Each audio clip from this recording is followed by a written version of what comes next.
অনুষ্ঠানে এই পর্যায়ে আমরা কথা বলতে চাই শেরেবাংলা কৃষি বিশ্ববিদ্যালয়ের অধ্যাপক নোমান ফারুকের সঙ্গে। নোমান ফারুক স্যার, আমাদের কৃষি প্রযুক্তি অনুষ্ঠানে আপনাকে স্বাগতম। আমরা জানতে চাই যে চলমান যে বন্যা পরিস্থিতি, আপনি আসলে কৃষিতে কী ধরনের প্রভাব দেখছেন?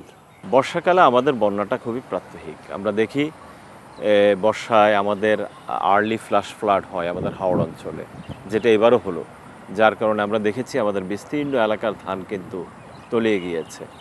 যে বন্যাটা আর একটু পরে হওয়ার কথা, ফসল ওঠার পরে, সেটি কিন্তু আগাম হওয়ার কারণে আমাদের ফসল হানি ঘটলো। আবার এখন আমরা দেখলাম যে খুব হেভি রেইনফল হলো, কিছু এলাকায় বন্যা দেখা দিল, আবার আরও কিছুদিন পরে যে বন্যা হবে না তারও কিন্তু গ্যারান্টি নেই। আসলে আমাদের কৃষির কিন্তু গতি প্রকৃতি পরিবর্তন হয়েছে, আপনি জানেন যে আমাদের এখন সারা বছরই ফসল চাষ হয়, শাকসবজি ফলমূল থেকে শুরু করে সব ধরনের ফসল চাষ হয়।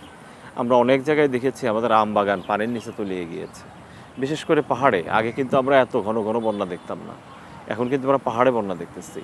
যেসব এলাকায় বন্যা হওয়ার কথা, নদী বিধৌত অঞ্চল, তার বাহিরেও কিন্তু অনেকগুলো পকেট তৈরি হয়েছে এবং সেখানে বন্যা হচ্ছে। এটি একটি পরিবর্তন এবং এটি একটি আশঙ্কার কারণ, যা আমাদের যে কৃষিটা একটা হুমকির মধ্যে পড়ে যাচ্ছে। এখন যে বিষয়টি গুরুত্বপূর্ণ, আসলে এই যে জলবায়ুগত পরিবর্তন, প্রাকৃতিক দুর্যোগ, এটাকে তো মোকাবেলা করা যায় না, এর সাথে অভিযোজন করতে হয়। তো সে অভিযোজনের জন্য আমরা এখন বলি প্রোটেক্টিভ এগ্রিকালচার, মানে সংরক্ষিত কৃষি।